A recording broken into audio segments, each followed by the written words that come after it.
मेरे प्यारे विद्यार्थियों, आज मैं तुमसे कोई साधारण पढ़ाई की बात नहीं करने आया हूँ। आज मैं तुमसे उस रहस्य की बात करने आया हूँ जिस रहस्य को अगर तुमने समझ लिया तो किताबें तुम्हें बोझ नहीं लगेंगी, पढ़ाई तुम्हें सजा नहीं लगेगी, और जो तुम पढ़ोगे वो जिंदगी भर के लिए तुम्हारे भीतर बस जाएगा। आज का प्रश्न बहुत छोटा है लेकिन इसका उत्तर बहुत गहरा है। किस समय पढ़ने से पढ़ा हुआ कभी नहीं भूलता। ध्यान से सुनना, क्योंकि आज जो बात मैं कहने जा रहा हूँ वो सिर्फ परीक्षा पास करने की नहीं है, वो तुम्हारा भविष्य बनाने की बात है। याद रखने की शक्ति किताबों में नहीं, मन की अवस्था में होती है। बच्चों, अधिकांश विद्यार्थी ये गलती करते हैं कि वो सोचते हैं अगर मैं ज्यादा घंटे पढ़ लूं तो याद हो जाएगा। लेकिन मैं तुमसे पूछता हूँ, क्या कभी ऐसा नहीं हुआ कि तुमने 5 घंटे पढ़ा और अगले दिन सब भूल गए? और कभी ऐसा भी हुआ कि सिर्फ 30 मिनट पढ़ा और वो बात आज तक याद है? तो फिर सवाल ये नहीं है कि कितनी देर पढ़ा, सवाल ये है कि किस अवस्था में पढ़ा। याद रखना बेटा, दिमाग तब सीखता है जब मन शांत होता है।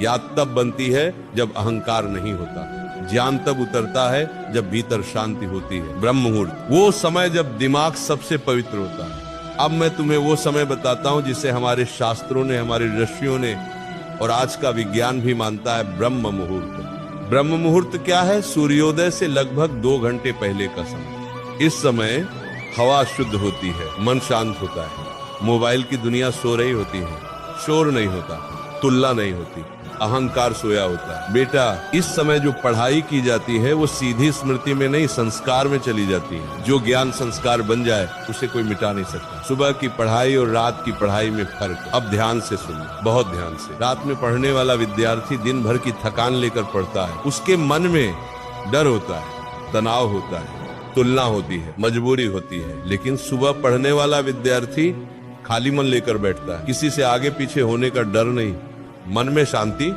दिमाग ताजा।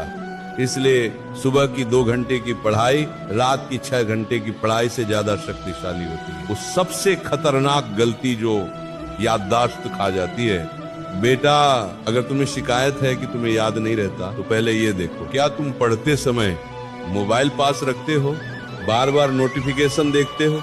पढ़ते वक्त कुछ ना सोचते रहना। याद रखना, बिखरा हुआ मन कभी याद नहीं रख सकता। जब तुम पढ़ रहे हो और तुम्हारा मन कहीं और है तो शब्द आंखों से गुजर जाते हैं लेकिन आत्मा तक नहीं पहुंचते। पढ़ाई से पहले मन को कैसे तैयार करें, अब मैं तुम्हें वो उपाय बता रहा हूँ जो कोई शिक्षक नहीं बता। पढ़ने से पहले 5 मिनट आंख बंद करो, गहरी सांस लो, मन ही मन कहो, मैं सीखने बैठा हूँ, मैं श्रेष्ठ बनने बैठा हूँ, मैं अपने भविष्य की नींव रखने बैठा हूँ। जब मन ये स्वीकार कर लेता है तब पढ़ा हुआ सीधे भीतर उतरता है। याद रखने का नियम समझो, रटो मत। बेटा, जो चीज तुम समझते हो उसे याद रखने की जरूरत नहीं पड़ती, लेकिन जो चीज तुम रटते हो वो डर के साथ जुड़ी होती है और डर के साथ जुड़ा ज्ञान टिकता नहीं। इसलिए पढ़ते समय खुद से पूछो, ये क्यों ऐसा है, इसका कारण क्या है, इसका जीवन में उपयोग क्या है। जब प्रश्न पैदा होता है तो स्मृति अपने आप मजबूत होती है। निरंतरता, रोज थोड़ा लेकिन रोज याद रखना। ज्ञान का सबसे बड़ा शत्रु है असंतुलन। आज 10 घंटे पढ़ा, कल बिल्कुल नहीं, ऐसी पढ़ाई कभी स्थायी नहीं होती। लेकिन जो विद्यार्थी रोज 2 घंटे एक ही समय एक ही जगह पढ़ता है, उसका दिमाग खुद उस समय सीखने के लिए तैयार हो जाता है। अब मेरी आखिरी बात सुन लो और इसे मजाक मत समझो। जो विद्यार्थी आज कहता है कल पढ़ लूंगा, वही कल कहता है काश उस समय पढ़ लिया होता। समय किसी का इंतजार नहीं करता।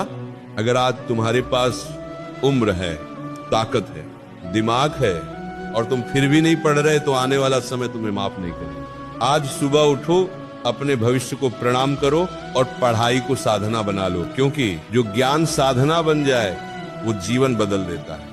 अगर मेरी बात दिल तक पहुंची हो तो आज से ही समय बदल दो, क्योंकि सही समय पर की गई पढ़ाई पूरी जिंदगी को रोशन कर देती है। जिस उम्र में तुम्हें किताबों से दोस्ती करनी थी, अगर उस उम्र में तुमने बहानों से दोस्ती कर ली तो आने वाली उम्र में तुम्हें आंसुओं से दोस्ती करनी पड़ेगी। समय किसी का इंतजार नहीं करता बेटा। जो आज सुबह सोता रहा, कल जिंदगी उसे झकझोर कर जगा देगी, लेकिन तब तक बहुत देर हो चुकी है। आज तुम्हारे पास आंखें हैं देखने के लिए, दिमाग है सोचने के लिए, हाथ है मेहनत करने के लिए। फिर भी अगर तुम नहीं पढ़ रहे तो याद रखना, ये गरीबी नहीं होगी, ये असफलता नहीं होगी, तुम्हारा खुद का चुना हुआ विनाश होगा। अब एक प्रश्न है और इसका उत्तर तुम्हें देना है, किसी को नहीं, सिर्फ खुद को।